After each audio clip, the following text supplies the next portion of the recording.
Okay, it's 5:30. I'd like to welcome everybody to the Ottumwa City Council meeting tonight. I'm going to call it to order. And if everybody would please rise for the Pledge of Allegiance, please.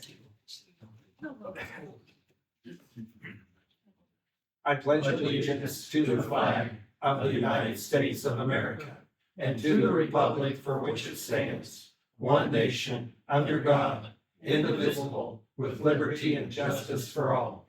Thank you. Chris will go ahead and take the roll. Councilmember Reed. Here. Councilmember Galloway. Here. Councilmember Hoffman. Here. Councilmember McIntyre. Here. Councilmember Cavanagh. Here. Mayor Johnson. Here. The next item is our consent agenda. Do we have a motion to approve tonight's consent agenda? Motion to approve. Second. Chris will take the roll. Councilmember Reed. Abstain. Councilmember Galloway. Yes. Councilmember Hoffman. Yes. Councilmember McIntyre. Yes. Councilmember Cavanagh. Yes. Okay, the next item is to approve our agenda for tonight's city council meeting. Is there a motion to approve? So moved. Second. Chris will take the roll. Councilmember Reed. Yes. Councilmember Galloway. Yes. Councilmember Hoffman. Yes. Councilmember McIntyre. Yes. Councilmember Cavanagh. Yes. Okay, the next item on the agenda is the city administrator's report, but unfortunately, Phil got ill and went home early today, so he's not with us tonight. But part of his report tonight was going to be an update report from Chris Bowers, Executive Director of Area 15 Regional Planning Commission. So I'll let Chris come up and share some information. We did all get your memo the other day, Okay, too. good, thank you. All right, good evening, everybody. Chris Bowers with Area 15 Regional Planning Commission. Here tonight to update you on some of the activities that we have going on, that we're working on for Ottumwa. Area 15 Regional Planning Commission is a council of governments that serves the 6-county region here in southeast Iowa. We cover 50 cities, including Ottumwa. And we offer services in housing, grant writing and administration, transportation planning, and business loans. Starting with housing, our report, the AHEAD Regional Housing Trust Fund. This is a nonprofit organization that we operate under AHEAD Incorporated. Area 15 Regional Planning Commission administers. It's a $3.5 million regional housing trust fund. We're a partner with Iowa Finance Authority. Our funds are used to help fund improvements to owner and rental housing units in the 6-county region. We help build new owner and renter occupied units with these funds. The funds are targeted primarily to low to moderate income households. In 2024, we closed 30 loans with homeowners here in Ottumwa for a total of $225,000 in home repair loans. Those are activities such as roof replacements, new air conditioners, new heaters, primary things that people need to stay in their homes. We assisted $260,000 to the Asbury Heights apartment development here in Ottumwa. That was with CBC Financial. Our head board is also supporting CBC Financial on their Agassiz historic loss proposal that is due for a resubmittal for Iowa tax credits. Our commitment to that project is $400,000. Last week, Iowa Finance Authority announced grant award to the Regional Housing Trust Fund for the 2025 Housing Trust Fund Program. This is a grant application that we apply each year for funding. We've been operating since 2011. Our grant award was for $460,000, $464,000, with a local match of $116,000 that is provided by each of the 6 counties in the region, along with the contribution from the Regional Housing Trust Fund itself. So our total project is $580,000, and these funds will be used to continue our housing programs in 2025. Also under housing, Homes for Iowa. If you're familiar with that program, the Regional Planning Commission is the partner with Homes for Iowa, which is a nonprofit statewide that we coordinate purchase and delivery of the new affordable homes that are built. They're stick built by Iowa prison industry labor in Newton, Iowa. They're delivered to build ready sites in the region. In 2024, there was one home delivered to Ottumwa on Grand Avenue that was developed by Rippling Waters. And we've taken an order for one home in 2025 that's to be placed on South Ward, also by Rippling Waters. These are 2 and 3 bedroom homes that can be purchased for a price between $83,000 and about $100,000, plus the cost of development of the lot. Rippling Waters also went ahead and placed one on the corner of Chester and Pocahontas last year too, across from Evans. Yeah, so our office is the primary front door for that program for people to come and order those homes. For grant writing and administration, we're currently working with the city engineering department to plan a grant application in 2025 for a wastewater collection system improvement project. The city is eligible for up to $500,000 through the Iowa Community Development Block Grant Program. And Ottumwa is eligible based on its low to moderate income percentage that was recently published through the American Community Survey. The minimum is 51% to be eligible for those funds, and Ottumwa came in at 54%. For administration, we recently completed the administration of the Blessing Soup Kitchen project. This was a grant during the COVID CARES Act to help purchase new kitchen equipment for the soup kitchen. In transportation planning, we recently hired a new transportation planner as an Hector Hernandez Morales. Hector is going to help lead our 5-county regional planning affiliation. This is an area that is recognized by Iowa Department of Transportation. There's 17 RPAs in the state of Iowa. Ours is considered RPA 15.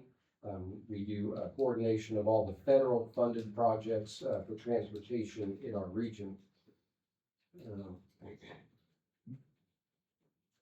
And that's for those 6 counties, right? It's a 5-county. 5 counties. Actually, Davis County merged with another group, so. For FY 25, we have federal funded projects here in Ottumwa that include the Oxbow Trail along Ferry Street to Richmond Avenue. That's an $840,000 project. For 1015 Transit, we have 7 van replacements, 2 new bus purchases programmed for $1 million.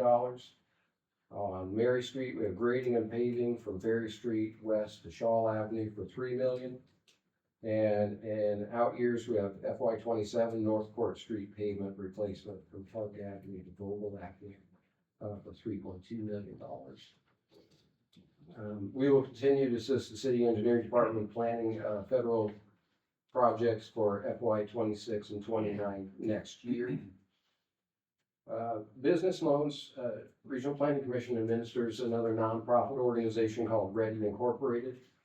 This is a program that's been around since the 1990s. It serves 10 county region, including Ottumwa. Our fund is up to $2 million. It's a loan fund for business and industries to help create jobs and retain existing jobs in the area. These are federal funds provided to Ready through a grant from U.S. Department of Commerce, who is a partner of ours. Loan maximum is $25,000 a job, created or retained up to a maximum loan amount of $250,000. Current rates are 4% up to 10 years, and we're currently servicing 1 loan with CNC S2 Manufacturing of Ottumwa. They manufacture the Obama snow removal equipment used by national and international airports for clearing snow from their runways.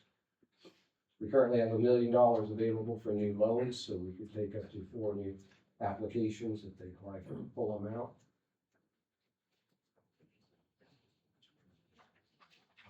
That's my short report.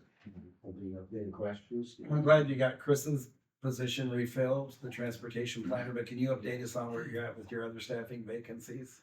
Well, we have a regional planner, Brandon Dix, that was hired about a year and a half ago. Brandon does the block grant writing for us. So he's currently working on about 3 or 4 applications right now for water sewer for some of our smaller communities. I think we have 3 of them in Van Buren County that we're working on. They'll also be helping Ottumwa do the water sewer application for 2025. I have 1 open regional planner position that I'm still looking to fill. It would be an entry level position.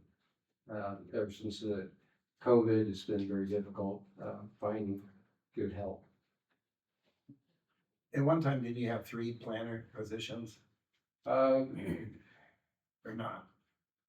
We're always in a state of flux. It depends on funding availability and the number of projects that we have. During COVID, there was an enormous amount of federal funds that came out, more than we've ever seen, and projects got funded just amazingly quick, and projects that we didn't even, some of these applications we didn't write, but we ended up administering, so put a pretty heavy stress on our work. But yeah, it's a careful balance of hiring and being able to stay busy. Does council have any questions they'd like to ask Chris about regional? Chris, you planning? mentioned you had $1 million available for construction of some kind. What is that? What do you apply that to? $1 million, for business loans. Yeah. Business loans. Yes. Okay. So New those are businesses, old businesses? existing or new, primarily we focus on manufacturing. Good jobs that pay, more professional jobs that pay good salaries, good wages, and good benefits. And the funds that we provided, the 1015, is that a loan, a grant, or how do we provide that? Those are grant dollars from, Federal Transit Authority. So federal dollars, normally an 80-20 match. Yeah, it's 80% grant, 20% local. Thank you. So I have a quick question. So in regards to grant writing and administration, so I guess just trying to clarify, does Area 15, send out like information on these are potential grant opportunities, coming up? Are there any that you would like to apply for? Or is it we as a city send that information to you, like we want to apply for these grants, or is there kind of like a even balance? Yeah, chicken and the egg, right? Yeah. Normally I like to see a project first and then we can seek out funding. We do a newsletter, we have our website that we, push out information on grants that are available. Okay. But, it really depends on the type of project that you have. There's a lot of different funding out there. It's unique. Of course, it's usually once you have a project, it's a lot easier to try and identify funding for that project. So if we have like 5 years worth of projects, we could say, Yeah, that's why. Chris, here, Right, Almost capital like- improvements planning, it's very helpful, it helps score more points with the block grant program, and it does help us, try to identify funding, okay. yeah. So I guess it would be important then for you to have a copy of this. or- Yes. Yeah, They can and copy good this. projects, a lot of times, they take a couple of years to develop, so a lot of times, we may be working with, local groups on trying to identify needs and finally coming up to solutions, getting cost estimates and things like that, so, some of these, grants don't just automatically appear. It takes a lot of work to develop a good project to get funded. But when you have a list already, it puts you in a better position of being ready to strike, when funding becomes available. Okay. So, Any other questions from council? Okay, if not, thank you for the report, Chris. all right, thanks. Sorry for my sniffles. Okay, the next item on our agenda is where I ask if there's any citizens in the room that would like to comment on any of tonight's agenda items.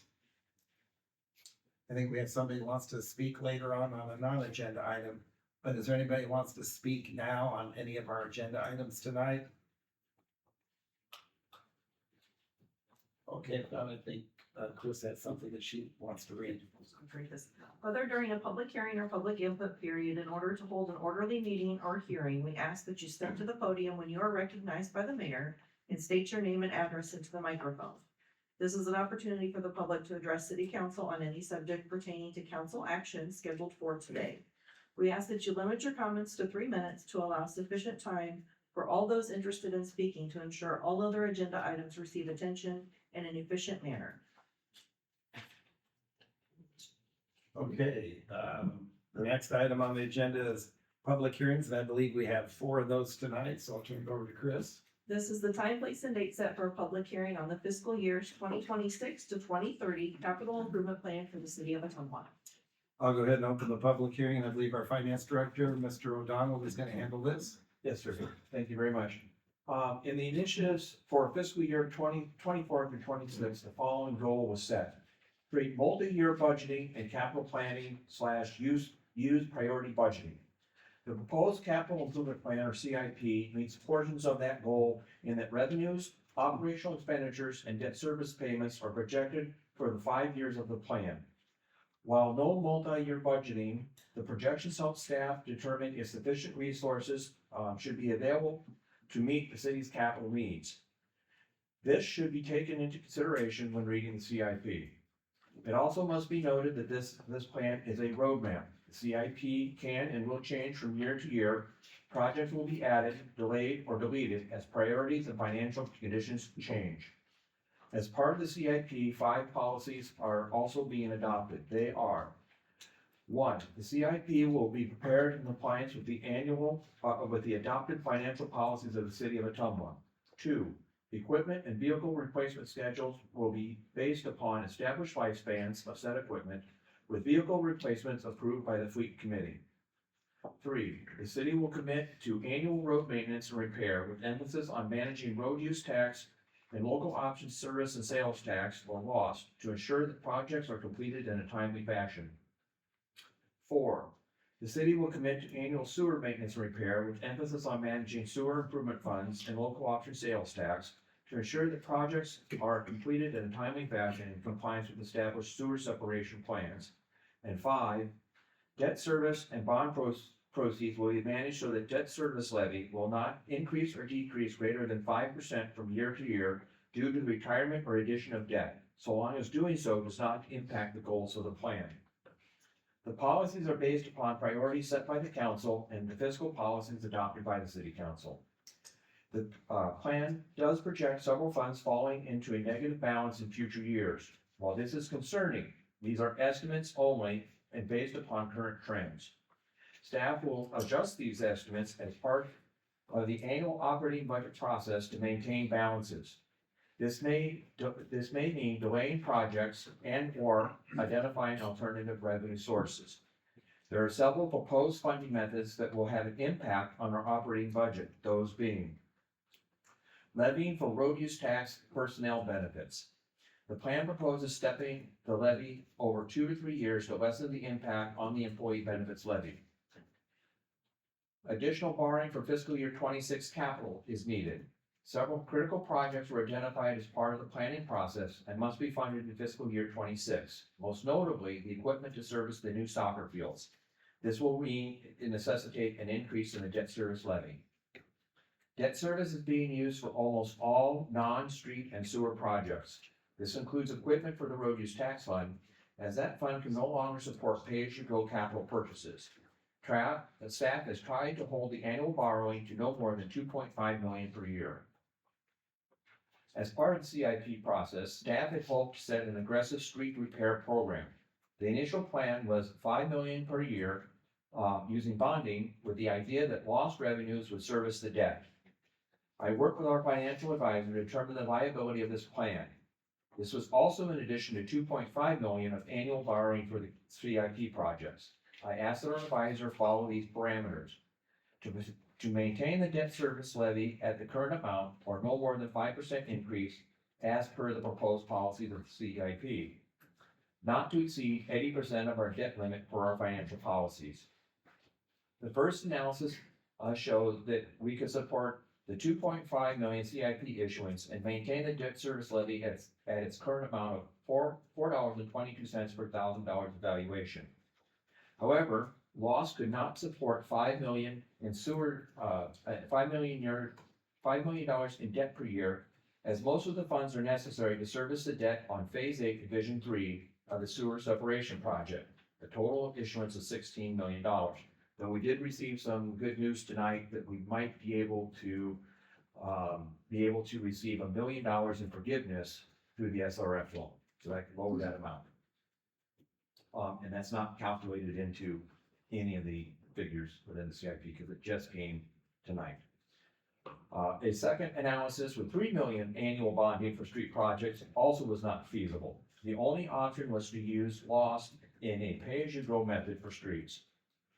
Using the revenue projections from the financial advisor, projected debt service needs, and transfers to other funds, the most that could be programmed is $3 million per year in street projects. Public Works Director Bergmeyer has a multi-year plan ready that $3 million does not sufficiently fund.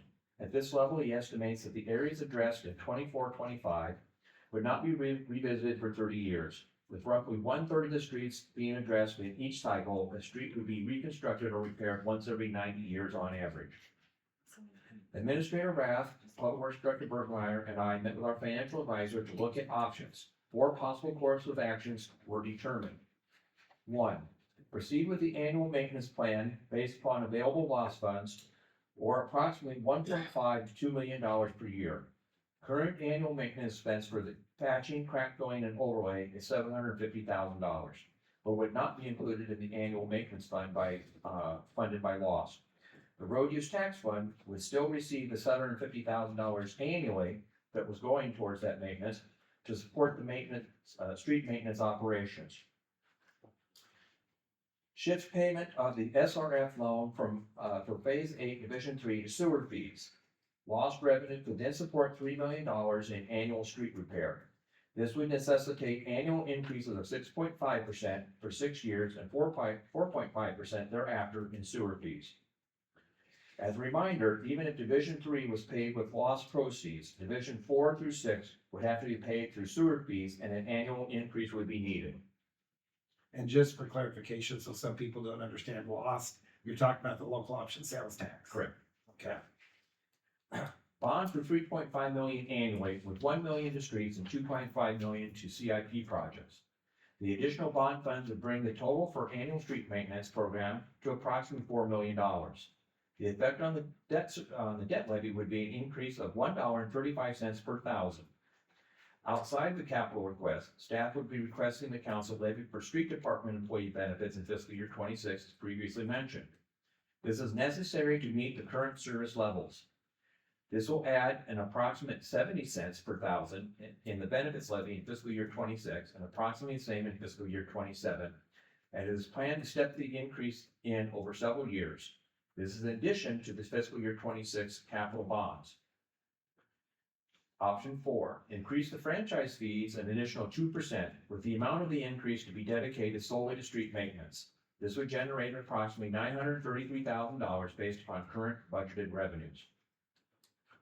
5, ask the voters to approve a capital improvement levy. This is still a permissible levy, one that they let us be able to have. Thank you very much. If approved, the city could levy up to 0.675 or 67.5 cents per $1,000 of valuation.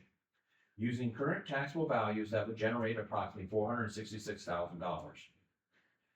While asking you to look at this tonight is not ideal, we are asking to have some discussion on it. If further discussion on the street maintenance program is desired, I suggest continuing having the public hearing and closing it. Approve the CIP with additional discussions on how to proceed taking place during the budget discussions. As a reminder, the CIP is a plan. It does not lock you into anything. In fact, what it is once you approve the plan, you will get a chance to also approve the capital project as part of the annual budgeting process. And depending upon the cost of the project, it'll come forth again for an approval as part of a regular council meeting when the project or the cost comes up. You could also table action on the resolution, but we would need to act upon that resolution prior to getting too far into the budgeting process. So that way the staff could be able to program in certain things and we can know where we sit. So with that, I open it up for questions. I know it was a lengthy bit of information, and I apologize for that. I hope to have it to you sooner, but there was a lot of back and forth between myself and Tim Oswald, Public Works Director Bergmeyer, City Administrator Rath. We all had a lot of discussions in trying to work this out, getting the correct information to him and the correct information back to us. So it took a little longer than what I hoped, but again, if you'd like to have more detailed discussion, we can do that during the budget process, but I would still ask that you just pass the resolution and adopt it, knowing that you can change this. Yes, sir. Can you tell us how much money is generated on the franchise fee that we currently collect? And where it goes? I'm trying to remember this, and I think it's 1.4, 1.6. It goes into the general fund to support public safety. Okay, thank you. And that's at 3%. And that's at 3%, yes, The council could go up to 5. correct. So I have a quick question, or not a quick question, clarification question. Sure. So on the, plans that you offered, so the first two rely on local option sales tax, and the 3, 4, and 5 do not, correct? Correct. So let's just say that, the legislator continues to have conversations about local option sales tax and doing away with that or revamping it.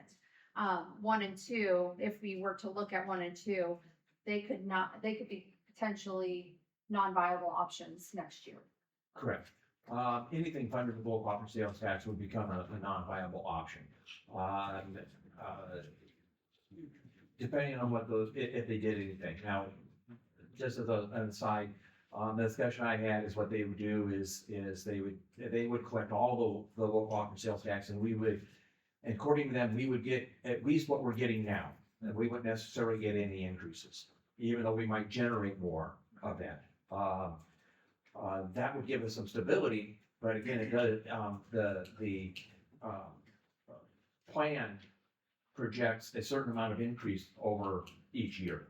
I think that the increase that's in there is perhaps maybe a little generous because it was done by, Tim Oswald, but we will see. I ratcheted down in some of my estimates, as far as an increase. A lot of it will depend upon the economy. If we, if the economy is growing, people have jobs and money, have disposable income, more things get bought.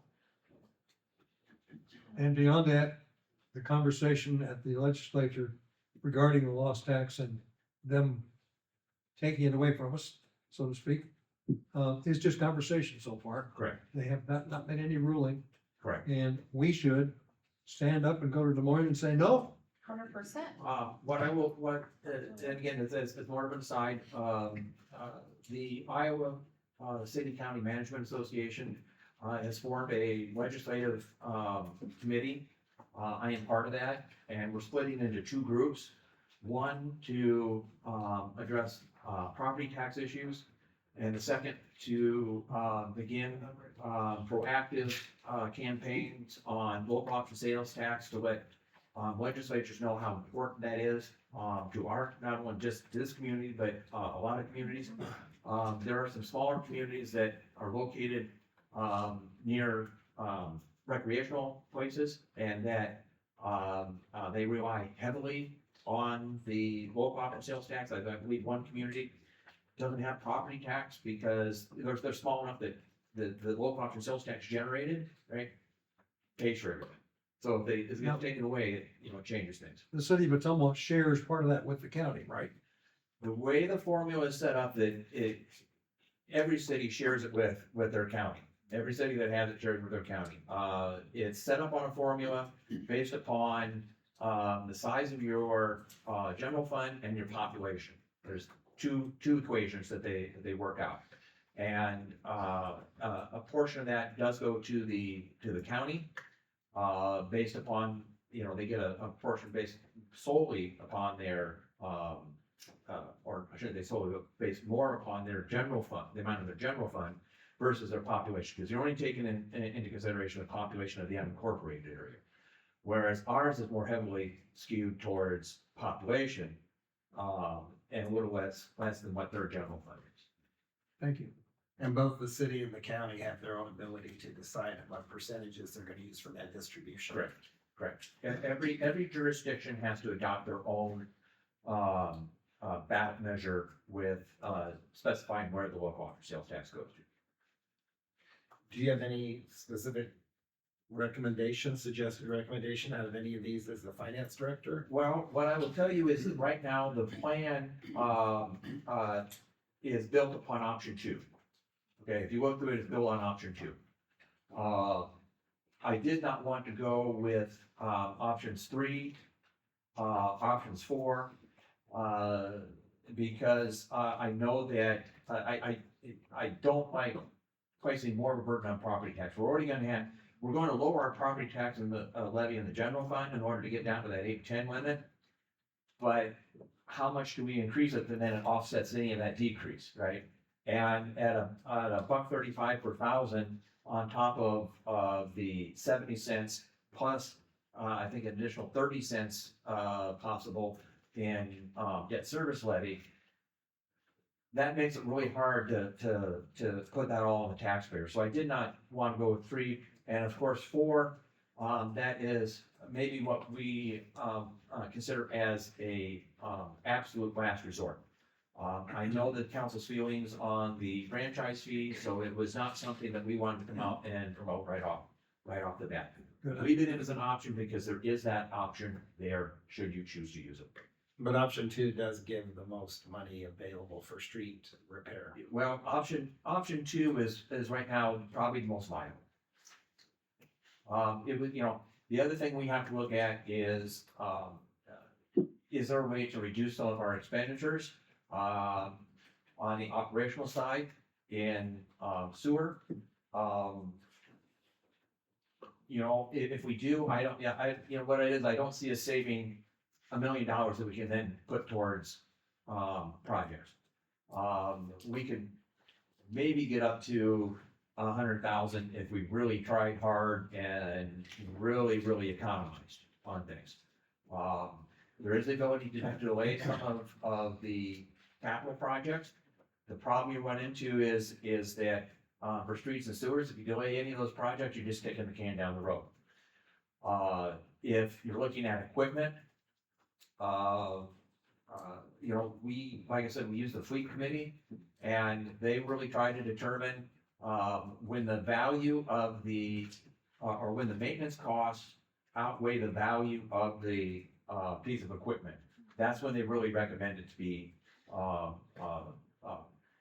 replaced. So, we are trying to be very conscious and very, capable of that. There is some regular maintenance programs that are put in here. I know, Public Works Director Bergmeyer has, some money in the sewer for regular sewer maintenance outside of the separation program. John Lloyd has put in, $50,000 a year for, I think the first 4 years to go towards, maintaining lift stations. And that's a good thing, because if you spend $50,000 on a lift station now, maybe you don't have to spend $500,000 later on, because to redo a lift station is at least $500,000 to $750,000, so. Does Plan 2 also include the 750 for the patch program?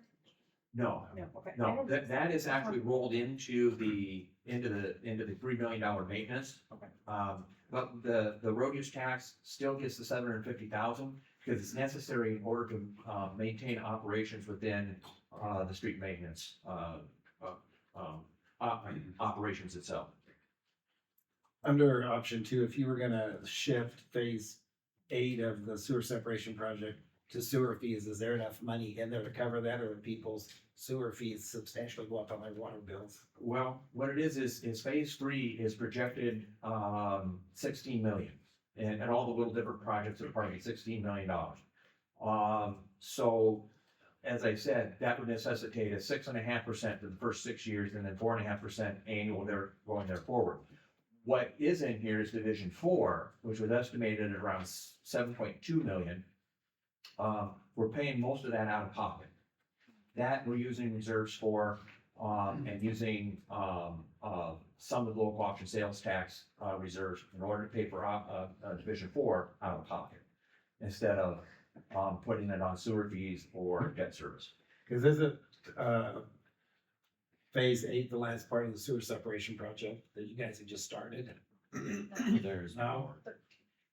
For some reason, I thought that was gonna be the last part, cause it was the north side, right? There's still a lot on the north side to do outside of phase 8. What percentage are we through that whole process? What percentage are we halfway? Where we at? I'd say acreage wise, the south side's almost done. The north side's maybe half, but so you're 2/3 to 3/4 of the way through the city, acreage wise, but costs have risen so much that dollar wise, you're not that far along, because you know, your costs have doubled from 10 years ago easily. We have had discussions about, possibly, applying, for economic hardship, to see if we can get some relief on that. We're not the only city in this situation. I know of one city that, one project was projected to be, 12 million 6 years ago. It's now ballooned over to 42 million just in one project. And that the total necessary in order to complete all those projects is over 100 million, and that community is less than 10,000. The problem was, years ago, when that was mandated by the government to do the separation, we just kicked the can down the road. So after about 30 years, somebody figured out we better start doing something.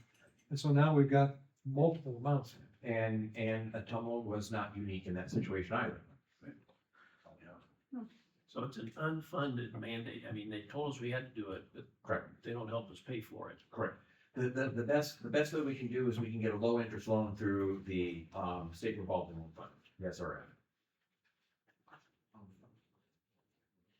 Any other questions, comments from council? Where you're good. So as I look at those 5 options, number 1 doesn't show any kind of tax or fee increase, but the other 4 all do have something, some sort of increase of fees or taxes. Correct. Well, number one, there would still be an increase in sewer fees in order to fund, other projects down the road. Even on number 1. Yeah, it's number one. There would still be an increase. That increase wouldn't be 6.5 for the first 5 years, right? It could be closer to 4.5, and then, for 5 years, 5 or 6 years, and then maybe down towards 3% there forward. But we make no significant progress on, streets. Yeah. Yeah, the idea behind this proposal is to at least start making a more significant progress on streets as best we can. Now, also understanding that, the sewer separation project, that every time we do parts of that, we're reconstructing streets. That's not included in the street maintenance. But that only takes care of those parts of where the sewer is. It doesn't take care of some of the, collector streets or arterial streets or residential streets that, don't need to have any work on them and, are deteriorating. Seems like we would really be in good shape financially if the sewer work didn't have to be done. I mean, if that money was available for streets and other things. We'd be that's a in big much better shape. Let's put it that, we'd be in much better shape. That's what's called dreaming. Yeah. But it's worse than.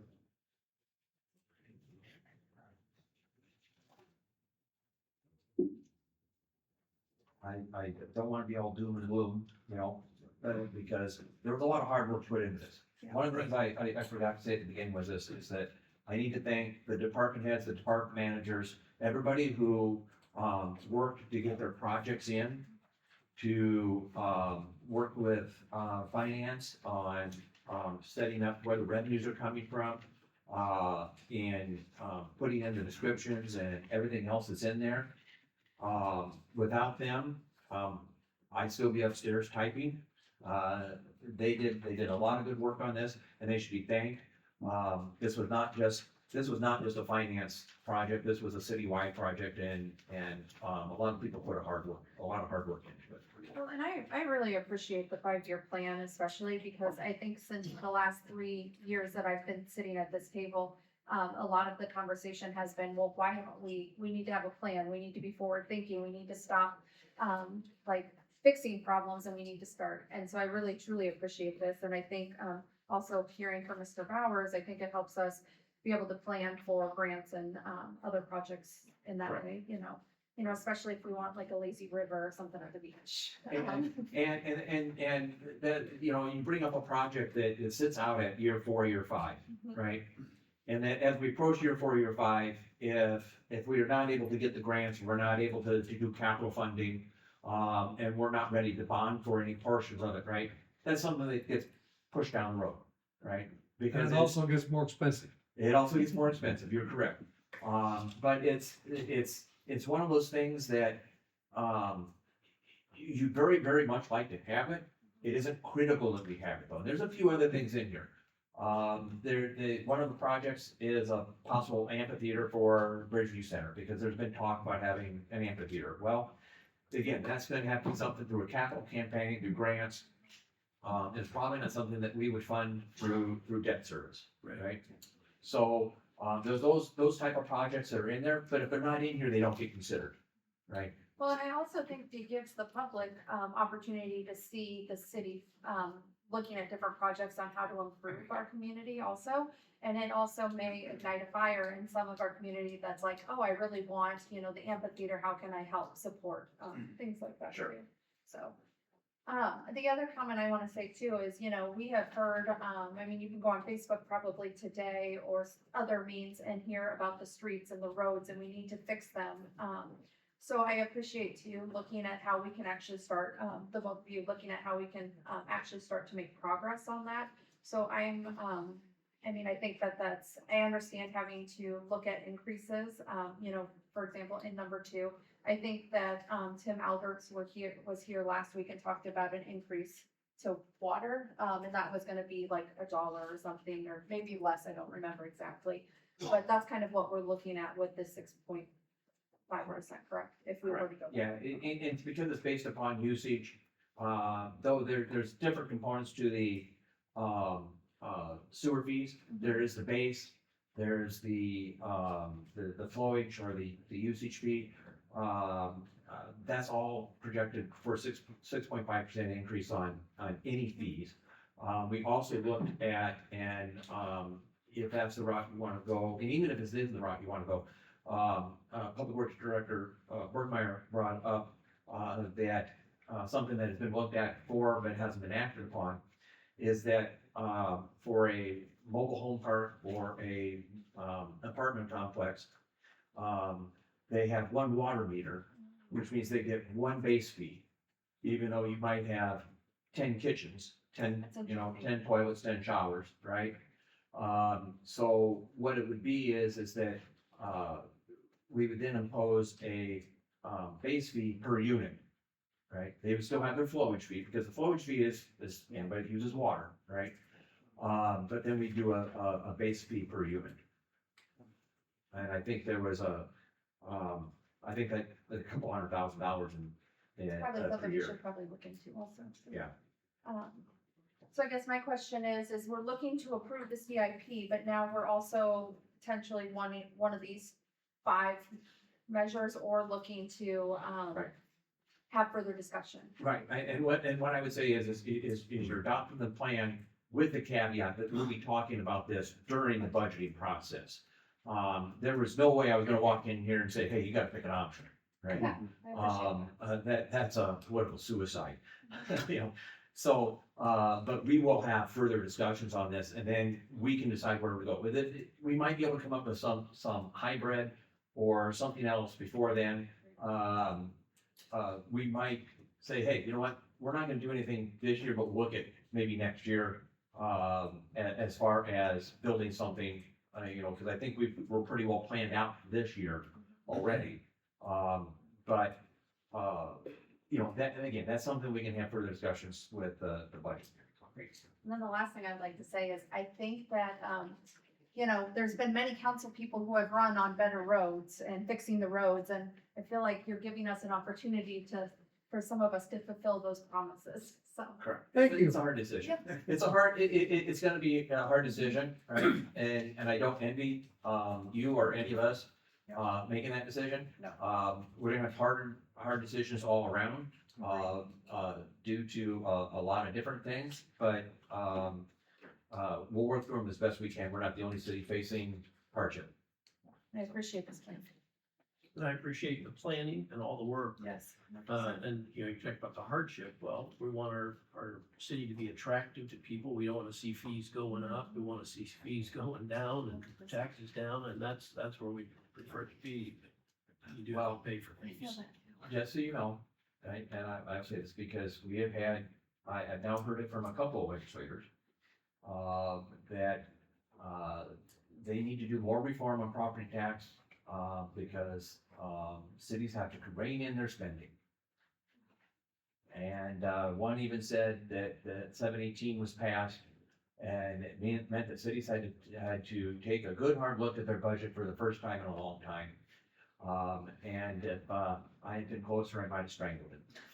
Because in my 30 years working for cities that were well off financially, cities that were not as well off financially, never once have we not sat down and scrutinized the budget and tried to find ways to not spend where we didn't have to.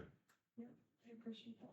And I think the state of Iowa needs to sit down and take a look at their budget, pull back a little and push out a little more, to help us as well. Everybody needs help. Yep. But, you know, you can't just have it all coming from one side. Correct. It's gotta be a unit organization, so. Yep. So I talk to my legislators and I tell them, don't be putting more tax money on us.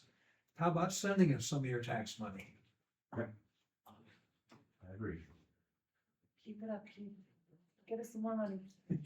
Yeah. Any other comments or questions from council? I've taken up too much time already, but unless, No, yeah, I've taken up too much time. If there's no other comments or questions, I'd entertain a motion to close the public hearing. So moved. Second, Chris will take. The public, Yeah, was there anybody in the public?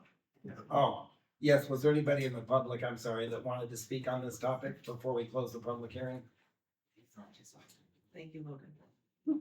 We didn't have any papers that they wanted to do that, but we need to ask. Okay, if there's nobody who wants to speak on this topic, then, do we have a motion to close the public hearing? I've got Doug and Kara. Doug made the motion and Kara seconded. All right, so you'll take the roll?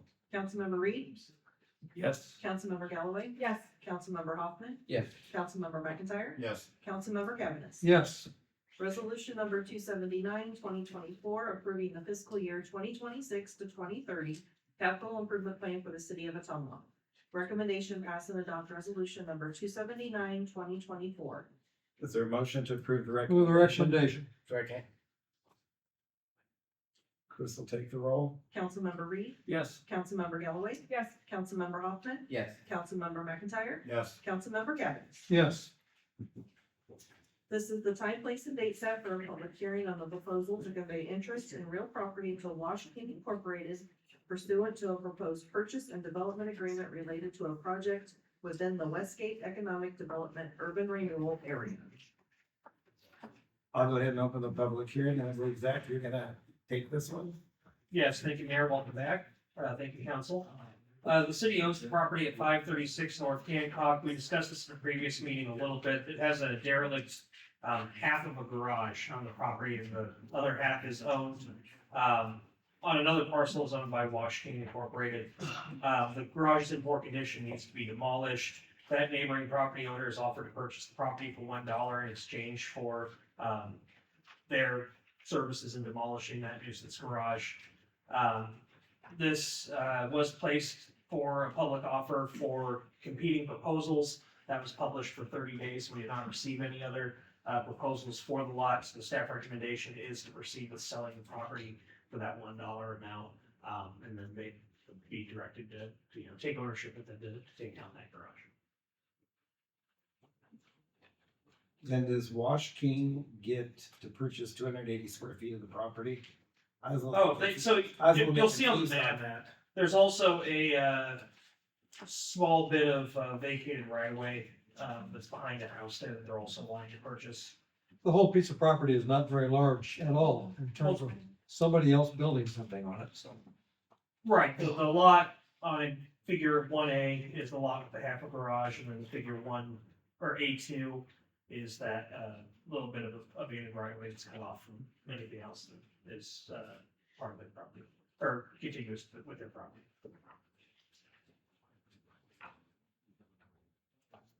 Do you have any idea what this neighboring property owner would want to do after they tear it down? So the main thing is that he owns those two homes there, but then also his car wash is directly adjacent as well. And he's been looking at installing some detail bays.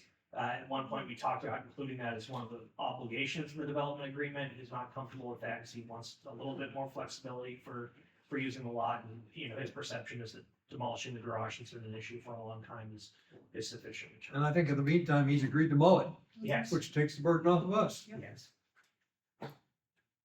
Does council have any other questions or comments for Zach? If not, entertain a motion. Is there anybody in the audience that wants to speak on this issue? Okay, if not, I'd entertain a motion to close the public hearing. Move to close. Second? Chris will take the roll. Councilmember Reed, Yes. Councilmember Galloway, Yes. Councilmember Hoffman, Yes. Councilmember McIntyre, Yes. Councilmember Cavan. Yes, Resolution number 280, 2024, approving and authorizing the conveyance of certain real property to Wash King Incorporated and approving and authorizing execution of a related purchase and development agreement within the Westgate Economic Development Urban Renewal Area. Recommendation pass and adopt resolution number 280, 2024. Is there a motion to approve the recommendation? move the recommendation. Second? Chris will take the roll. Councilmember Reed, Yes. Councilmember Galloway, Yes. Councilmember Hoffman, Yes. Councilmember McIntyre, Yes. Councilmember Cavan. Yes,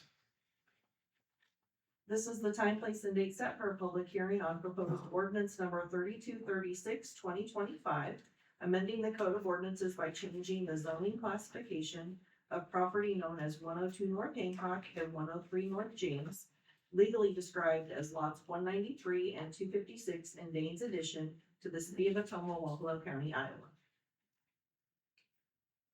I'll go ahead and open the public hearing, and Zach, I believe you're gonna handle this as well. Yes, thank you, Mayor. The applicant in this case is seeking rezoning for the property that was formerly the First Resources building, and then before that had been constructed for use as a church. It's currently zoned R4 multifamily medium density. They're requesting a rezoning to R5 multifamily high density. The building that exists there now would be used for 10 one-bedroom dwelling units, and then the property on James would be used as a paved parking lot to support those units. The Planning and Zoning Commission at the December 2nd, 2024 meeting recommended approving the rezoning. Staff has only received one comment from the public so far, and this was over the phone. He asked to submit remarks so we can read those here. It was from John Paul Howard, 607 East Finley. He called with a message that we'll summarize. John said that there's no good parking in the area. They'll be parked all down the street. He's totally against the rezoning. He can see 4 units, not 10. It's been a good area and it's only been cleaned up in the last 1.5 years. It'll get bad again. The commission did consider those comments, but they also looked at the elements of section 38-966, which is what they need to look at in order for rezoning. A couple of those I'll draw attention to. First, I'll talk about parking since that was one of the big issues raised there. The development does propose to have all the paved parking spaces required for the units. 1.5 spaces per unit is required, and the parking lot will serve that. But another one I do want to draw attention to is conformance to the future land use plan. The Planning and Zoning Commission acknowledged that the property is marked on the future land use plan as compatible for low-density residential land use, and they do recommend a future land use plan amendment. That'll be part of, if this rezoning goes forward, that'll be part of a comprehensive plan amendment that is gonna include a few other things, process, and then also planning-wise, some new priorities and things that we're further along, some things that we can add in relating to riverfront and some other things that we've got going on. So those will all be put together in a future proposal that you'll see. In general, the staff recommendation is to proceed with the rezoning, and the property owner is here tonight. He'll be at least available for questions, but I don't know if he wants to speak as well. Go ahead.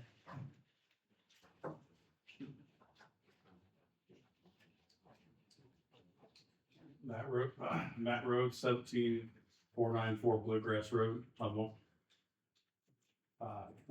We purchased the property, for First Resources, 3 or 4 months ago. Then we were made aware of the zoning issue. We're looking to do the 10 units inside of it. They're gonna be single bedrooms. And, we have a parking lot beside it that we're looking to, put in concrete. We can do that. It's not an issue. Both sides of the road are no parking right now, so the parking lot will be the use. There won't be. You know, before this property was the First Resources that had 16 offices in it. And before that, it was a church. So, you know, we're looking to put it back on the tax roll and. So you plan to pave the gravel parking lot then? Correct. Yep, at least 16 spots, yep.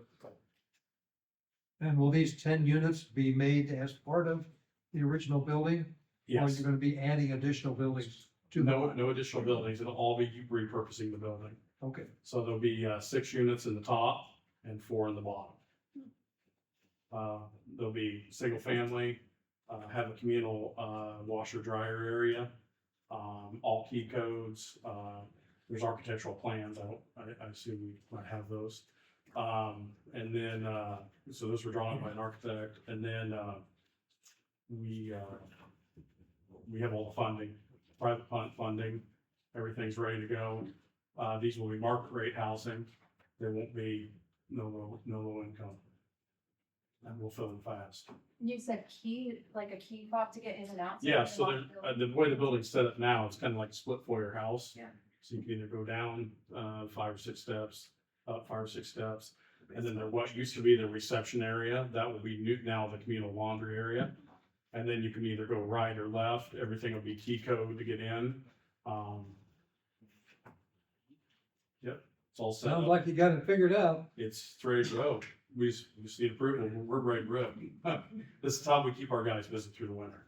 You know, we have a seasonal business, so this is our clever way of keeping them busy. And we need more market rate housing. Yeah, we do a lot of it. I mean, I feel like we're pretty good at it. So right now, I mean, we have 6 houses we're either gonna flip or sell or rent in the process right now, and then this one. So there's 7 of us that work through the winter doing it. I do summer little too, obviously, but this is what we do through the winter. I It keeps all appreciate of our that we guys. have the funding already, like Yeah, we're ready to go. great, perfect. Yeah. Does council have any other questions or comments for Matt? If not, since this is a public hearing, does anyone in the audience have any questions or comments they'd like to make on this specific topic? I just want to thank you for stepping up and answering our questions. Yeah, thank you. It's always better to Appreciate it. see somebody than guess, you know. Yeah, we're ready. Like I said, we like to do this. It's enjoyable. If there's no more comments or questions from council or the public, I'd entertain a motion to close the public hearing. Second. Chris will take the roll. Councilmember Reed, Yes. Councilmember Galloway, Yes. Councilmember Hoffman, Yes. Councilmember McIntyre, Yes. Councilmember Cavanagh. Yes, Ordinance number 3236 2025, amending the code of ordinances by changing the zoning classification of property known as 102 North Hancock and 103 North James from R4 multifamily residential district medium density to R5 multifamily residential high density district. Recommendation passed the first consideration of ordinance number 3236 2025. Is there a motion to approve the recommendation? with the recommendation. Second. Chris will take the roll. Councilmember Reed, Yes. Councilmember Galloway, Yes. Councilmember Hoffman, Yes. Councilmember McIntyre, Yes. Councilmember Cavanagh. Yes, Thank you, Matt. This is the time, place, and date set for a public hearing. I'm sorry. Oh, sorry. And I have a question. Matt was asking whether there's a possibility of waiving readings. They want to proceed with the construction. That's what I was gonna ask, because wouldn't it be a rezoning, can you waive it, or does it have to go through all that? I know that we typically haven't waived it, on rezonings in order to allow for some more, opportunity for comment, but I don't know that that's, been 100% of the time, and I don't believe, and the attorney can speak, I don't think there's anything specific in the code that says we can't waive readings, but it is like any other ordinance, it would require 3 readings unless they're waived. I guess the only other question I had, I assume that the adjustments that you made on the signage and going farther out, notifying people, that was followed this time. So we did go out further with notifying people. We're still working on ordering the larger of signs that the council recommended, but we did mail out letters to everybody within 500 feet. We did get a few calls of people asking what they are. It seems like a lot of people think the letter, they don't read it carefully and they think we're trying to buy their home. To clarify, we're not trying to buy their home, then they usually don't have anything more to add. Are there people who are gonna wanna speak on it, do you believe? They are gonna. I really don't know. We hadn't had anybody at the Plan and Zoning Commission. We haven't had any more additional calls. We don't have anybody tonight. It is around the holidays, but we haven't had any interest so far.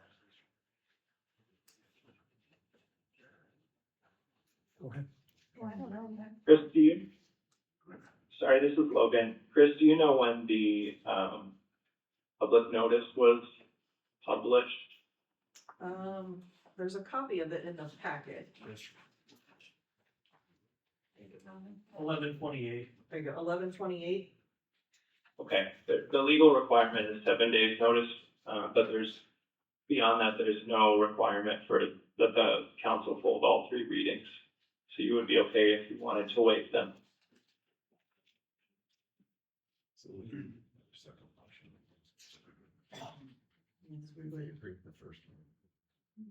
If you guys want to waive it, someone would need to make a motion to waive the second and third hearings and. My only hesitation is that it is over the holidays, so my question would be, this is me, do we wait until after the holiday at our first meeting in January and then do it so to ensure? But again, that's just kind of my hesitation, and then wait the third, but. I don't- How long ago did they get the notice? The letter would have gone out in the mail around the same day that we sent to the courier. 28? About the 28th. I think we probably printed them and maybe took us another day or so to stick all those envelopes together, but it went out around the 28th. When was the planning and zoning meeting? They met December 2nd or 4th. It's in the packet here. The 2nd. I make a motion, we waive the other 2 readings. A second. I'll second that. Oh, we already had a second. Well, all right then. It was just really quiet down there. Okay, and this will change the number too, so it will be 2024 as opposed to 2025. Because this was done on the premise that it wouldn't be completely adopted until 2025, so it'll be 32, 36, 2024, just so everybody's aware of that. Chris will take the roll. So Councilmember Reed, Yes. Councilmember Galloway, Yes. Councilmember Hoffman, Yes. Councilmember McIntyre, Yes. Councilmember Cavanagh. Yes, And that is, we waive the second and third, consideration of ordinance number 32, 36, 2024, and we passed and adopted it, so that will be sent to the courier to be published, and once it's published, then it's in effect. We just gotta get our building permits.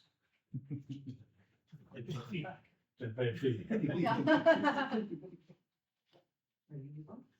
Okay, this is the time, place, and date set for a public hearing on proposed ordinance number 3237, 2025, amending the code of ordinances by changing the zoning classification of property known as 2411 and 2415 North Court, City of Ottumwa, Wapello County, Iowa. I'll go ahead and open the public hearing, and I believe Zach, you're gonna handle this one as well. Yes, thank you, Mayor. This rezoning is a little bit different than other ones we've seen just because there wasn't a rezoning application. Instead, we received a petition offering to purchase the property at 2411, 2415 North Court for use as a car wash. And then we initiated with the Plan and Zoning Commission the rezoning of the property because it is still owned by the city. So that sale would be on condition of the rezoning being approved. This is 2 parcels that are south of where the North IV store is, that are owned by the city. They had been looked at a couple of different times for some possible commercial or office type development that never really happened there. The lot that's actually the largest one, that is the furthest north, is currently zoned R1, single family residential. Then the smaller lot that's actually not attached to any of the rest of the commercial development is for some reason zoned R2, or I'm sorry, C2, commercial, C3, commercial mixed use. The request is to rezone the properties both to C2, community commercial, which would have that permitted use for the gas station. a couple things to draw attention to, also the review of section 38-966. This rezoning would also, have us look at a future land use plan amendment as part of that, comprehensive plan update that's coming up. Basically would be determining that we want to draw the boundary of that commercial, district around North Court and the highway further south. And we would say it actually ends here instead of ending at that Hy-Vee property, and we would consider it going a little bit further south. Can I assume that there's adequate sewer and water in that area? So there is sewer and water in that area. There's also the requirement, that we're gonna have to have a couple of different easements as part of being able to sell that, because there is some infrastructure that's owned by the city. It's marked on that, yellow line on the map there. Storm sewer, right? Storm sewer. Yeah, storm sewer. So we will have an easement that's gonna maintain our access to that as part of any sale, if a sale does proceed. So this is those lots behind the former Hy-Vee store that has all the trees on it, right? Yes, yeah, they're predominantly just wooded. We do go in and do some mowing as a part of that area every year as well, because it is a city-owned lot. Do you think there would be any objections to this being built there with the Bridge Church going to be remodeling the former North Hy-Vee store? So they did receive a copy of the notice as well. There is a neighbor that's actually a residential use, and that's kind of what we looked at most closely, because there is a buffer requirement there. But they would be required to meet some buffer standards in order to allow that property owner peaceful enjoyment of their property. We haven't heard from any of the neighbors on this one call. Haven't heard anything from the Bridge Church either. No. But they're aware of it. Yes, well, they received notice, so yeah. Okay. Any questions for Zach from council? You know, one of the things with an automatic car wash is those air blowers, there's dryers, that's what makes the noise, I think, in a situation like that. Yeah. Yeah, and the buffer requirement isn't enormous, but with the residential neighbor, it is listed in here, I think, yeah, they'd be required to have a 10-foot landscaped yard, as a buffer yard, and then they would also have to have a 6-foot opaque barrier such as a fence, landscape screen, or earth berm. Some And of there's those are room to better do keeping that. out noise than others. And there's room to do that, right? If there isn't, then they won't be able to proceed with purchasing it, but that'll be something that's And, part of the conversation. and this is just looking to, rezone, not talking about like the actual them buying it and that stuff. Yeah, there will be a purchase agreement that comes later on. If this does proceed on to the second and third reading, we'll probably set a public hearing at the same time we do the second reading, and hold a public hearing around the same time we do the third reading. And they would give us some kind of a drawing as to what their intent would be if they buy the property, the positioning of the car wash and all that kind of stuff. We could ask them to do that. So far, they haven't provided a drawing, and I don't know that, you know, that's something that we'll have to negotiate with them, that we require a drawing before we consider. I think it'd be nice to have some idea what they're thinking about. Right. I don't think I put the purchase price in here. I know it was initially $10,000. I think it's in their petition, maybe they say $10,000. For both lots. Purchase both lots for $5,000. We have renegotiated that purchase price a little bit. They're also going to pay, in addition to the $5,000, they're gonna pay half the cost of the survey and the easement documents. It'll have to be generated as well. Good, great, wonderful. Any other questions from council? Do we have any questions from the audience regarding this particular topic? Okay, if not, I'd go ahead and entertain a motion to close the public hearing. Move to close. Second. Chris will take the roll. Councilmember Reed, Yes. Councilmember Galloway, Yes. Councilmember Hoffman, Yes. Councilmember McIntyre, Yes. Councilmember Cavanagh. Yes, Ordinance number 3237, 2025, amending the code of ordinances by changing the zoning classification of property known as 2411 North Court from C3 Commercial Mixed Use to C2 Community Commercial District, and the property known as 2415 North Court from R1 Single Family Residential District to C2 Community Commercial District. Recommendation passed the first consideration of ordinance number 3237, 2025. move the recommendation. Second. Chris will take the roll. Councilmember Reed, Yes. Councilmember Galloway, Yes. Councilmember Hoffman, Yes. Councilmember McIntyre, Yes. Councilmember Cavanagh. Yes.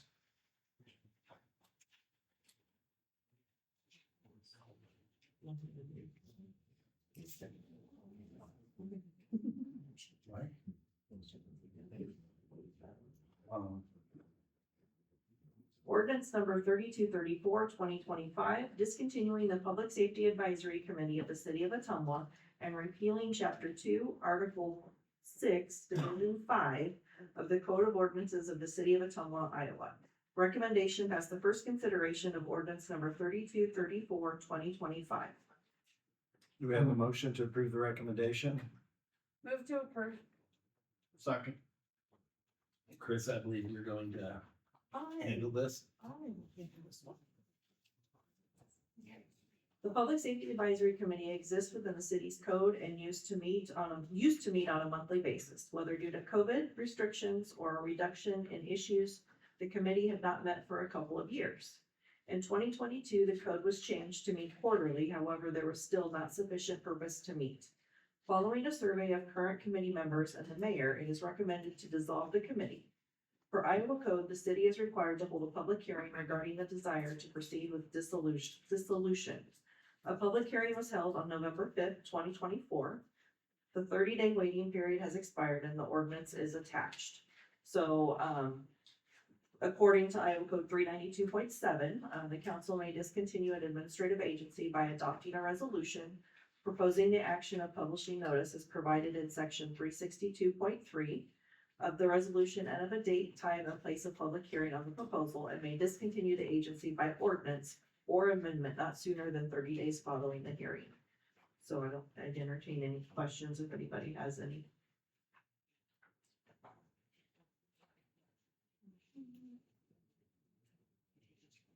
Phil and I had talked about this in the past, and I think years ago, there might have been a reason to have this committee. But with the reporting and the good communication that exists today, there just didn't seem to really be a real purpose for this committee to meet anymore. We did talk to the people that were on the committee, and they also agreed they didn't think it needed to be in existence anymore. Well, if they haven't met for 2 years, they may not even know who they are. Oh, they know who they are because we've talked to them. Okay. But as long as it's in the ordinance, you know, we're liable to have those meetings unless you abolish the committee, so that's why it's been brought back to abolish. Perfectly agreed. Any other comments or questions for Chris? I'd like to, pass the second, third reading. We've got to vote. We've got to vote for this one first. Yeah. Okay, if there's no further questions, Chris will take the roll. Councilmember Reed, Yes. Councilmember Galloway, Yes. Councilmember Hoffman, Yes. Councilmember McIntyre, Yes. Councilmember Cavanagh. Yes. So now, Doug, you can read that. I make a motion, we pass the second, third reading. Second. Pass or waive it? Wait, like that. Okay. Okay, so we're gonna waive the second and third considerations, pass and adopt ordinance number 3234, and it's actually gonna be 2024 instead of 2025. Okay. So does everybody know what they're voting on? Yes. You got to take roll? Yep, go ahead and take the roll. Councilmember Reed, Yes. Councilmember Galloway, Yes. Councilmember Hoffman, Yes. Councilmember McIntyre, Yes. Councilmember Cavanagh. Yes. Resolution number 275, 2024, approving changes to the compensation handbook. Recommendation pass and adopt resolution number 275, 2024. Is there a motion to approve the recommendation? So moved. Second. Okay, Mark. Thank you. We recently had a retirement at the recycling center. And so the Director of Community Development worked with the Solid Waste Commission on how we were going to staff that moving forward. It was determined at the solid waste meeting that we will not have a recycling coordinator position. We will not have a landfill supervisor position, but it will instead be made a solid waste superintendent. That position is going to cover both the landfill and the recycling center. When we looked at budgeting for this coming year, we have also budgeted part-time for a clerk down there. So what this will do is this adds the solid waste superintendent to our compensation handbook. We do have a hiring policy that we will post this position. We do know that we have at least one person internally that is interested in it. So that position will be posted internally following our regular hiring procedures. And then we will also work to fill that clerk position as well. So this is actually just making that change official in the compensation handbook. It was voted on and approved by the Solid Waste Commission, I believe either last week or the week before. I just have, Will the clerk position be a part-time job or full-time? Right now, to start off, we had planned for a part-time position, kind of like as we're doing with this, if we realize that it does need to be a full-time position, we'll reevaluate that with staff and work to see what we've got available in the budget. Thank you. and then I just had a quick question, because I know that, at that meeting, we had talked about, you know, like down the road, if we realize we need the 2 positions again, so, then we'll just come back and redo the, handbook and add those positions back in. Yeah, what we would do if it is determined that we would need those 2 positions again, we would create the 2 separate job descriptions, come back to the Solid Waste Commission, we would do the position review to actually set a salary, a specific salary for each position based on those job duties. Thank you. Any other questions from council for Barb? If not, Chris will take the roll. Councilmember Reed, Yes. Councilmember Galloway, Yes. Councilmember Hoffman, Yes. Councilmember McIntyre, Yes. Councilmember Cavanagh. Yes. Thank you. Thank you. Resolution number 276, 2024, awarding a contract for asbestos abatement and demolition of the condemned property at 516 Gladstone, the Dustin Smith with Environmental Edge of Ottumwa, Iowa, in the amount of $11,300, which is broken out into $2,100 for abatement and $9,200 for demo. Recommendation pass and adopt resolution number 276, 2024. Is there a motion to approve the recommendation? Motion to approve. Second. Chris will take the roll. No. We need to, yes. Sorry, Zach. No You problem. get to speak now. I'm getting hungry too. So these are, the next 3 in a row are all, contracts to execute demolitions that were, the result of condemnations. They all had bids accepted until 2 p.m. on December 5th. This was for 516 Gladstone, where we received 3 bids. Dustin Smith submitted the best bid in the amount of $11,300 for asbestos removal, demolition, and cleanup, and recommend awarding him the contract. Any questions from council?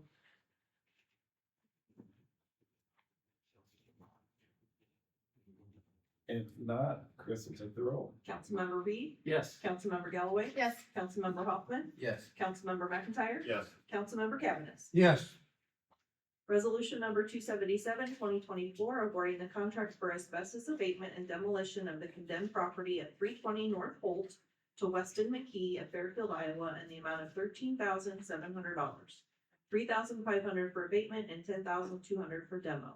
Recommendation pass and adopt resolution number 277, 2024. Is there a motion to approve the recommendation? Move the recommendation. Second. Sorry, Karen. I think. Zach? And this is for 320 North Holt. Again, 3 bids were received, and Weston McKee submitted the best bid in the amount of $13,700. Council have any questions for Zach? Zach, is there any time frame for completion of these properties? There is, and it's in the contract.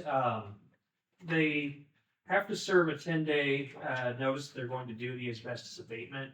But then is it 30 days to commence work? 90 days to complete. Okay, thank you. Very rarely we run into that being an issue. These guys like to get paid quick, so. Is it always 90 days, or is it because it's like colder? That it's- I think it's always been 90 days, yeah. You know, if we do have for some reason a request to extend that, we will look at it, case by case. Thank you.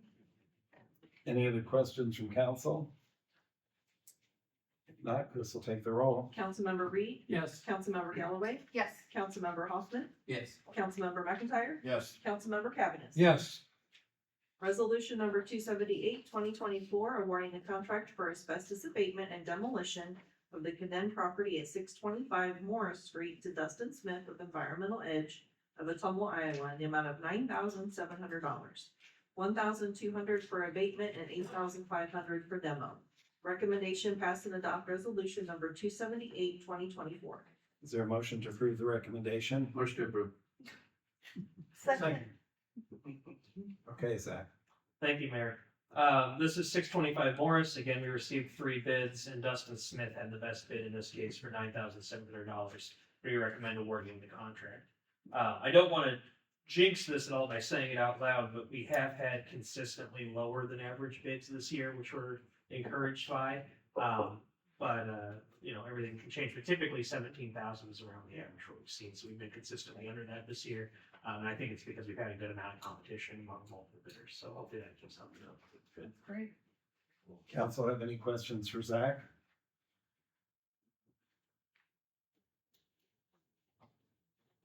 None, Chris will take the roll. Councilmember Reed, Yes. Councilmember Galloway, Yes. Councilmember Hoffman, Yes. Councilmember McIntyre, Yes. Councilmember Cavanagh. Yes. Resolution number 281, 2024, a resolution in support of the proposed terms to be included in a development agreement by and between the City of Ottumwa and CBC Financial Corporation. Recommendation pass and adopt resolution number 281, 2024. Is there a motion to approve the recommendation? Move to approve. Second. All right, Zach. So this is the same resolution in content that we approved in April for an application for this program. CBC Financial is resubmitting that application for the low-income housing tax credit. They narrowly missed out, scoring high enough to be selected in this round, so they intend to apply in the next round. This is a resolution of support that describes the terms for a development agreement that would provide an incentive for that project. We would still have public hearings and future votes on the actual development agreement if they are awarded. But this is a resolution of support that would spell out the willingness to look at those terms when that comes up. The project is for a historic rehabilitation of the existing Agassiz School building, as well as the construction of an additional building on that site to have a total of 40 new dwelling units at a construction cost of $10 million. It's part of the low-income housing tax credit program, which is a federally funded competitive program administered by Iowa Iowa Finance Authority. And so it does require the housing to be available at a subsidized rate for families earning between 40 and 60% of area median income. CBC Financial was awarded the 2022 tax credit for the Asbury and Sherwood Townhome project, which is pretty much wrapped up and has been a great addition to that area. LIHTC scoring is highly competitive and requires participation from the community. The project is consistent with the goals of our housing plan. Agassiz School is the first landmark on the south side of Ottumwa to be listed on the National Register of Historic Places. And so seeing the historic rehabilitation of that building would be great. And I also like the attention that's been put into the design for the additional building to make sure it's in harmony with the existing building that's already there. This resolution describes the same terms from April that we looked at, where we would propose providing using tax increment financing from the Agassiz Urban Renewal Area to rebate 80% of the total income tax increment for 15 years, not to exceed $450,000. Valuation is determined a little bit differently for low-income housing developments as opposed to market rate. The valuation is consistently lower because it's based on the income of the folks that occupy the building rather than the actual hard value of the building itself.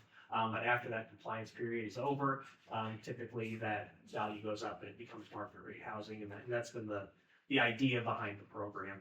I think that's everything I have to say, but the developer is here and Malloy's been waiting patiently through this meeting, so I'll let him talk a little bit about this project as well.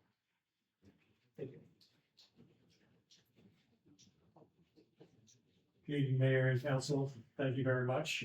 No, long council meetings are not unfamiliar to me, having served in local government for 26 years in Fairfield. So I appreciate your attention and your time.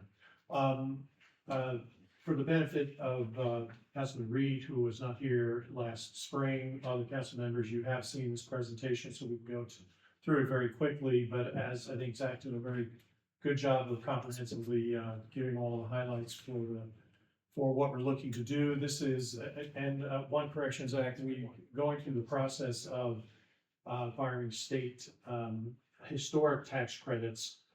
We had originally programmed the gymnasium in the building to be 3 loft units, and they're advising that we not include those and keep the gym as completely a historic area, so we're going to do that. So we'll be producing 37 units, so you can go ahead and that.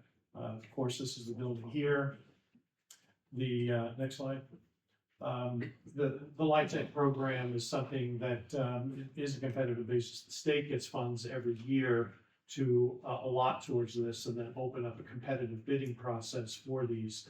There are, very stringent rules that they're looking to accomplish in gaining those points.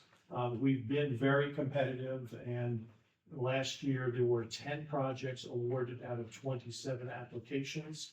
And we were within 2 points of reaching the level that was funded last year. It varies each year, but as I say, you're always in a competitive position, but we're really trying as hard as we can to get this project approved, because it would be so good and in a number of ways for the community.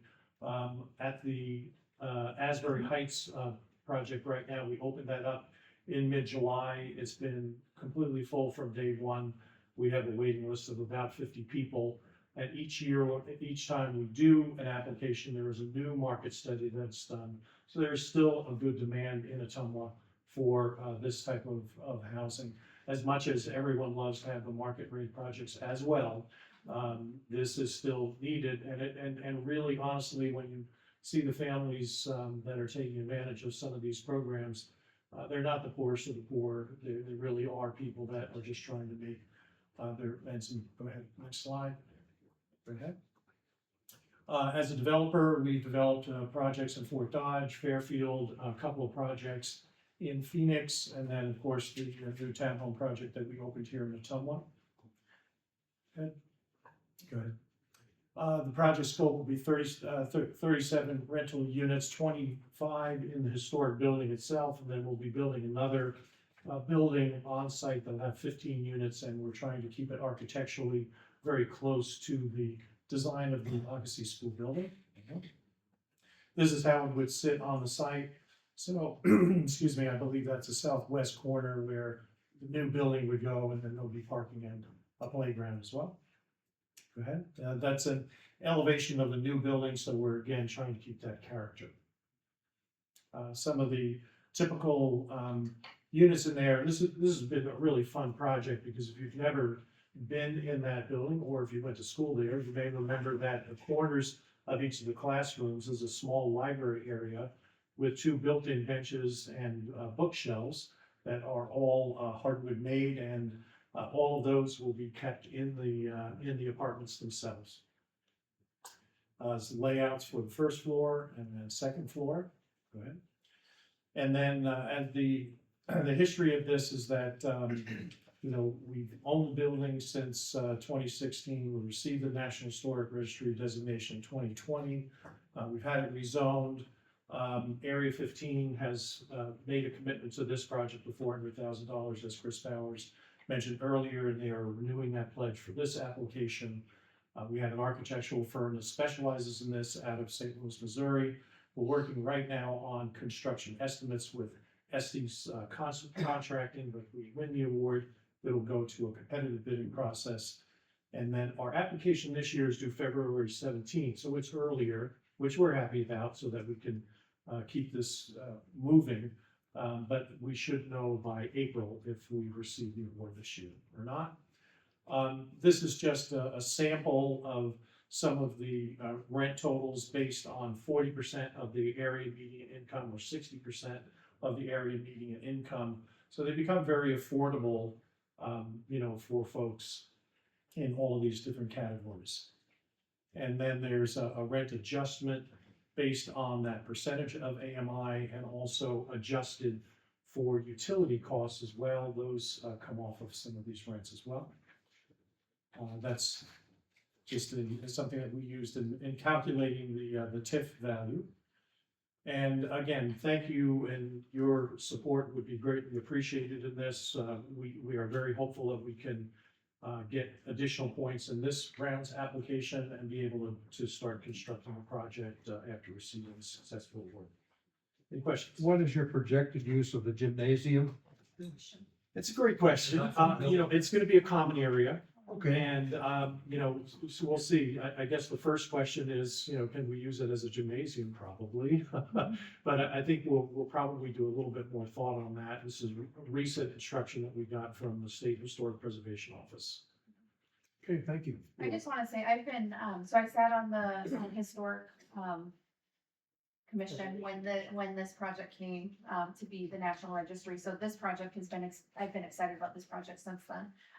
But I also really appreciate that the, complexes that you do have in town, I've driven by them a couple of times and they remain clean and, they're not, I know that was kind of a fear of some people, is this going to be an eyesore to our community? And, it's just been great to be able to go by and continue to see Thank you. how great it looks. We appreciate that. I feel the same way. Yeah, we have nice settings for both of those projects and they fit into the neighborhoods really well. And we're very happy with them. Before you opened the Asbury project, I was up and toured 2 or 3 of the buildings. They are beautiful and you're doing great work. And the people that get to live in them should really appreciate what you're doing for them. Area 15 nominated us to the Iowa Finance Authority for Project of the Year. So they were going to do a feature in their annual report. And they sent a video team down and interviewed 2 of the residents from the building. And it was, very touching and very rewarding to hear what their experiences are too. Thank you, guys. Thank you. Does council have any other questions, comments? All right, Chris will take the roll. Councilmember Reed, Yes. Councilmember Galloway, Yes. Councilmember Hoffman, Yes. Councilmember McIntyre, Yes. Councilmember Cavan. Yes, Resolution number 282, 2024, accepting the work as finally complete and approving the final pay request for the 2024 street crack repair program. Recommendation pass and adopt resolution number 282, 2024. Is there a motion to approve the recommendation? Motion to approve. Second. Okay, Mr. Bergmeyer, it's all yours. All right, thank you, Mayor.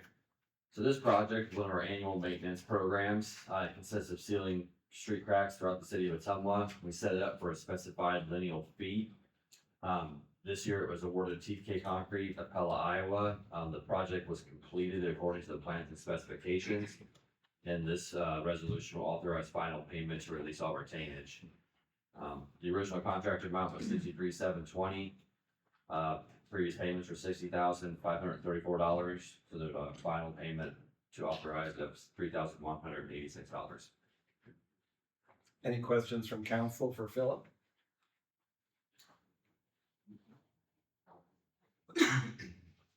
If not, Chris will take the roll. Councilmember Reed, Yes. Councilmember Galloway, Yes. Councilmember Hoffman, Yes. Councilmember McIntyre, Yes. Councilmember Cavan. yes,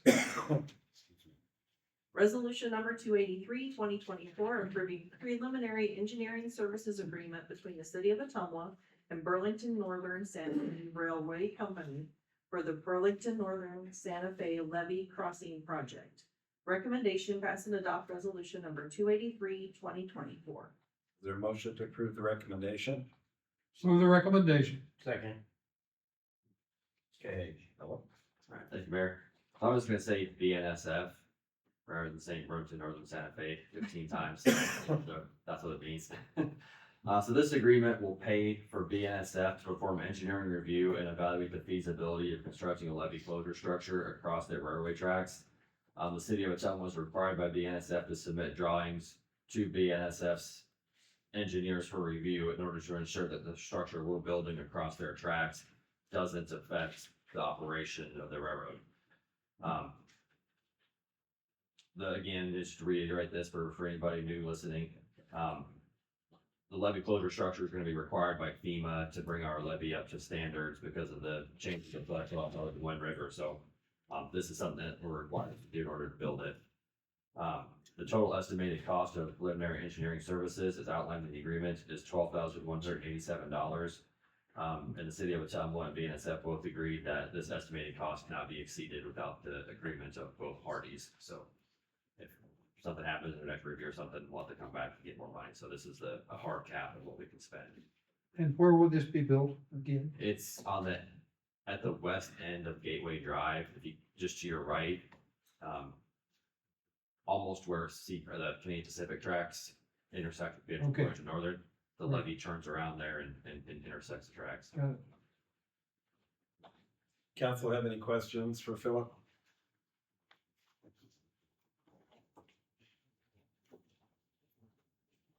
Not, Chris will take the roll. Councilmember Reed, Yes. Councilmember Galloway, Yes. Councilmember Hoffman, Yes. Councilmember McIntyre, Yes. Councilmember Cavanagh. Yes. Resolution number 284, 2024, authorizing the mayor to execute 2 permanent easements, 24 temporary construction easements, and 4 real estate purchase agreements for construction and maintenance of public improvements for the Mary Street reconstruction project. Recommendation pass and adopt resolution number 284, 2024. Is there a motion to approve the recommendation? Motion to approve.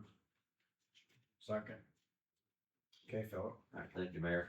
So this is for the Mary Street reconstruction project. That's one of them that Chris mentioned earlier. Today we're doing through STVG.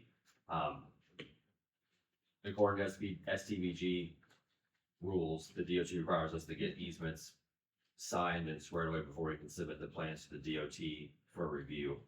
So, this is to approve all the easements for this project and, be able to submit the final plans to the DOT for review.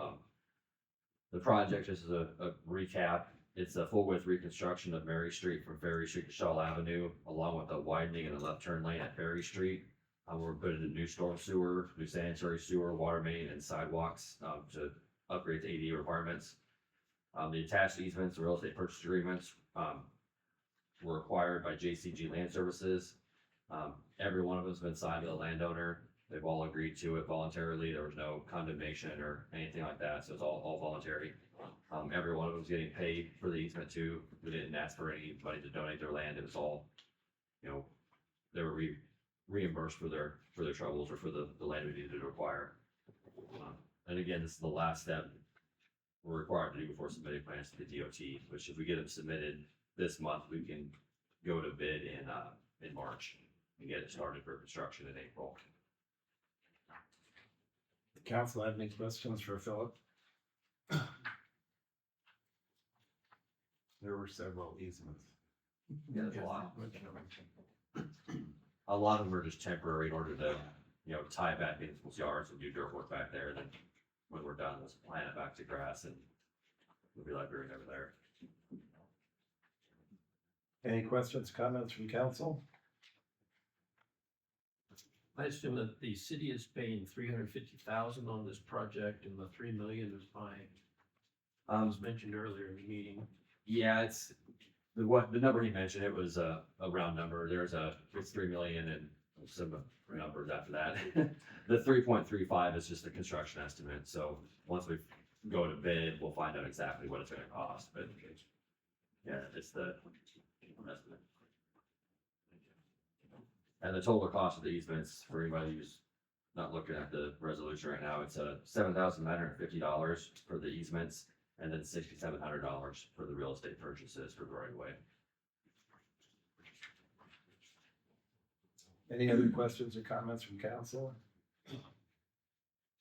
Not, Chris will take the roll. Councilmember Reed, Yes. Councilmember Galloway, Yes. Councilmember Hoffman, Yes. Councilmember McIntyre, Yes. Councilmember Cavanagh. Yes.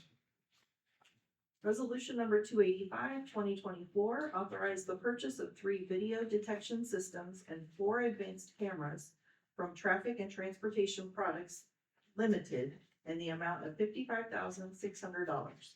Recommendation pass and adopt resolution number 285, 2024. Is there a motion to approve the recommendation?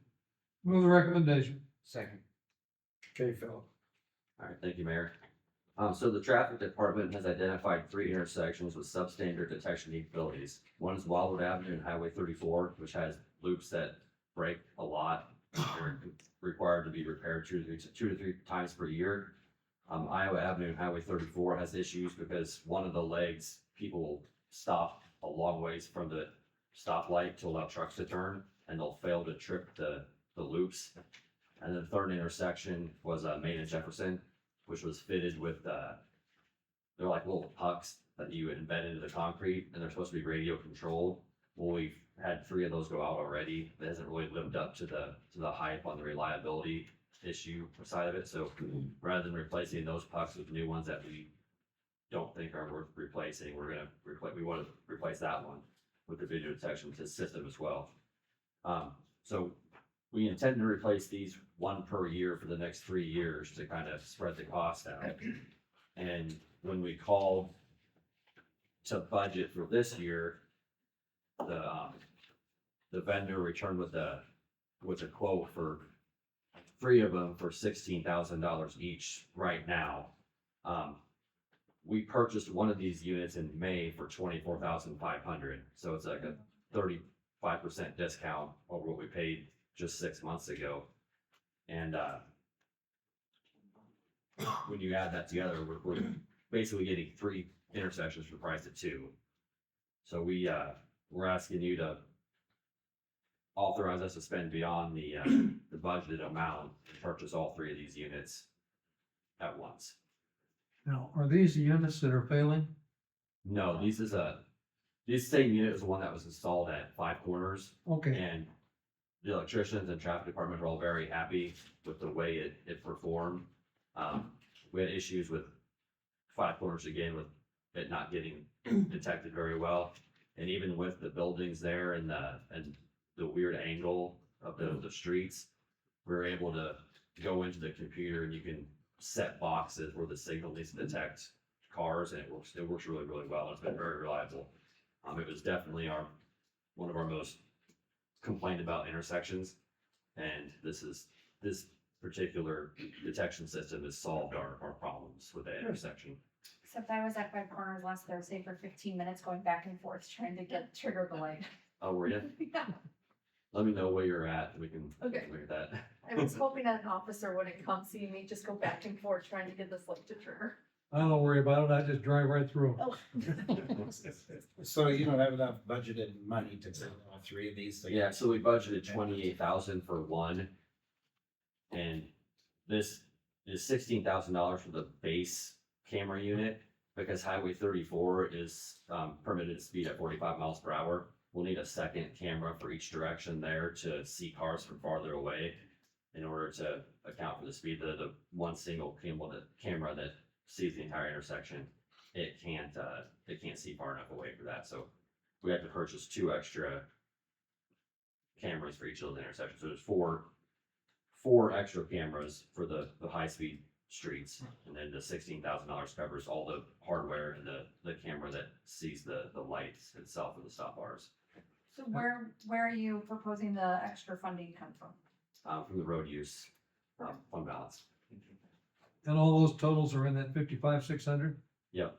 Okay. And we will not be budgeting for this next year, this capacity. Very good. Any other questions, comments from council? Chris will take the roll. Councilmember Reed, Yes. Councilmember Galloway, Yes. Councilmember Hoffman, Yes. Councilmember McIntyre, Yes. Councilmember Cows. Yes, Resolution number 286, 2024, a resolution supporting the Wapello County Trails Council's recommendation to incorporate a pedestrian crossing in conjunction with the future Iowa Department of Transportation project to redeck the Wapello Street Bridge. Recommendation pass and adopt resolution number 286, 2024. Is there a motion to approve the recommendation? Move to approve. Second. Okay, Philip? Okay, so the DOT has in their 5-year plan a project to redeck the Wapello Street Bridge. And what the city wants to do is write a letter to the DOT asking them to study the feasibility of including a trail going across that bridge, like a multi-use trail, in addition to the 4 lanes of traffic. And we're asking for letters of support from the Trail Council, which they gave. Now we're asking the council to also pass a resolution supporting this, and we'll include those with our letter to the DOT. The letter we're sending now doesn't obligate the city to spend any money. All it does is ask the DOT to study the structure of the bridge and see if structurally it can handle a trail. And the Trail Council would tie this in on each end of the bridge to our existing trail system and provide another way to access downtown and access across the river. There's been anecdotal evidence and anecdotal stories of people walking across that center median on the bridge, which we don't like people to do. And I think a trail here would be used, so I think it would be a worthwhile thing to at least ask them to look at. Are they gonna suggest both sides or? you We're have gonna a- suggest one side. We would put it on the downstream side of East the bridge. Okay, Which I. It's really needed. It is, I mean, I've seen people walk across the median or even on the side of the road, like not in that little. Yeah, space. between the Jersey barriers and the rail, there's like a little 2 or 3 foot section you kind of squeeze down if you really wanted to. With that new sports complex stuff coming online, that's Yeah. gonna be more of a draw for people to walk across. I think so too. I never And the understood when soccer they complex. redecked that. You know, there used to be pedestrian walkways on both sides of that bridge, and then they put those cement things all the way down both sides. I never understood why they did that, because it virtually took out the ability to walk across that bridge. probably a bit less expensive. Any other questions or comments for Philip? If not, Chris will take the roll. Councilmember Reed, Yes. Councilmember Galloway, Yes. Councilmember Hoffman, Yes. Councilmember McIntyre, Yes. Councilmember Cavanagh. Yes, Thank you. Thank you. This is the time in our city council meeting where I ask if anybody in the audience would like to speak on any non-agenda items tonight. And we do have one person that would like to speak, but before that happens, Chris has something to read. We now open the public forum portion of the agenda. We invite anyone from the audience who has completed a citizen input request form, residents, property owners, and business owners who wish to address the council on any subject pertaining to council business, as is with the earlier public comment period. At this time, we are here as a council to listen. Council members can request that your item be placed on an upcoming agenda or connect you with the appropriate city personnel to assist. As a reminder, city council members and city staff are accessible before or after meetings. Okay, we have one individual that'd like to speak, so I've called Katie Howard to the podium. And just for the record, please cite your name and your address. Good evening, certainly. My name is Katie Howard. My address is 1111 Hamilton Street in Ottumwa. I won't take 3 minutes and I'm not gonna cost you anything tonight. My purpose today is simply to bring to your attention that there is a policy relative to Bridgeview Center, which is a city-owned facility. And this policy, we believe, does not comply with state law.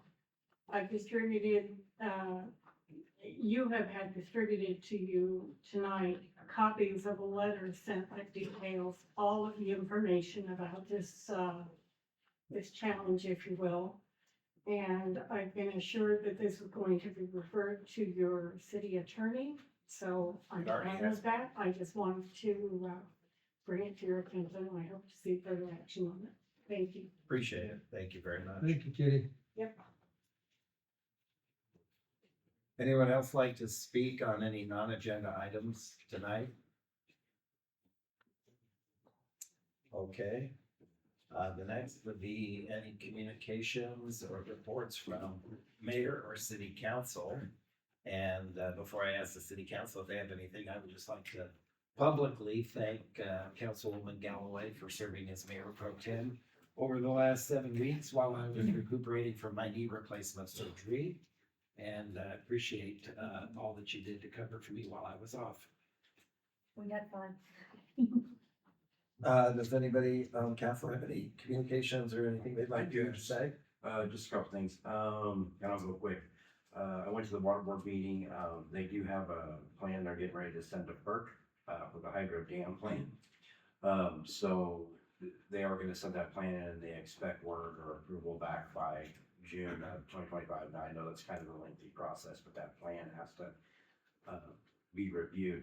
Another really exciting thing that I love that I wanted to point out, at a public meeting is they also have the citizens have been concerned about payment options. There are 40 languages spoken in Ottumwa with the different people who live here, and they actually have payment plans. You can go to their website. go to the bottom and go to a chat feature, and whichever language you use to type in, that's how you will be answered. You'll be answered in that language. That's gonna take down a great barrier. That's gonna turn 40-minute conversations into 3-minute conversations. And when you talk to the board and you talk to the people, the Ottumwa Waterworks, believe me, it was to better serve the customers, and that's why it excites me.